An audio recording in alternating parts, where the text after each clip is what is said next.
Майстер-клас від єдиної в Україні дизайнерки ісламського одягу. З нагоди Всесвітнього дня хіджабу Катрін Кім показала знімальній групі «Заману», як можна швидко і легко пошити головний убір жінок-мусульманок. А ще розказала, які тканини і кольори модні цього сезону. Людмила Горпенич докладніше. Это платье мы рассчитывали на украинский стиль, то есть мы совместили здесь и украинский стиль, то есть вышиванку и исламский дизайн.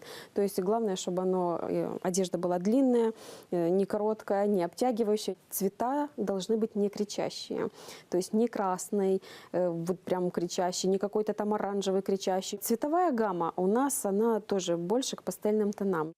Катрін Кім – єдина в Україні дизайнер ісламського одягу. І для неї це не просто бізнес. У 18 років Катрін, одружившись, прийняла іслам. І тоді перед молодою жінкою постала проблема. В Україні не було де купити ісламський одяг. Катрін, яка із дитинства любила шити, почала одягати себе сама. Потім знайомих. Так і з'явилися перші клієнтки.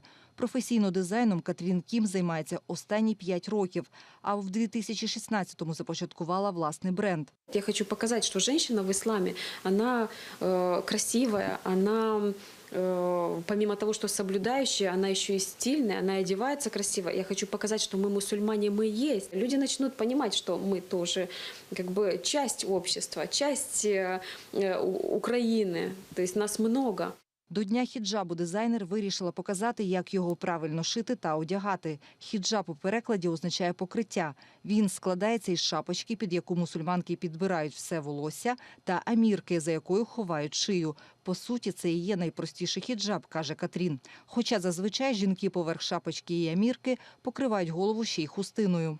Як правильно одягати хіджаб, показує донька дизайнерки, 12-річна Софія. Лицо должно быть открыто. Именно вот лобовая часть, щеки и до подбородка, чтобы шеи не было видно. И кисти рук. В исламе это норма, то есть это разрешено. Если закрывать лицо, это уже исключительно желание женщины. Хоча бренду Катрін Кім немає 2 років, дизайнерка вже встигла перемогти у всеукраїнському модному конкурсі Four Seasons і посісти 2-ге місце на всеукраїнському конкурсі New Fashion Zone з показом ділової моди для ісламських жінок. А ще у бренду Катрін Кім з'явилися представництва у Молдові та Фінляндії. Тепер дизайнерка мріє вийти на модний ринок Європи та Близького Сходу, аби одягати мусульманок у різних країнах світу. Людмила Горпенич, Максим Кондратенко, Заман АТР.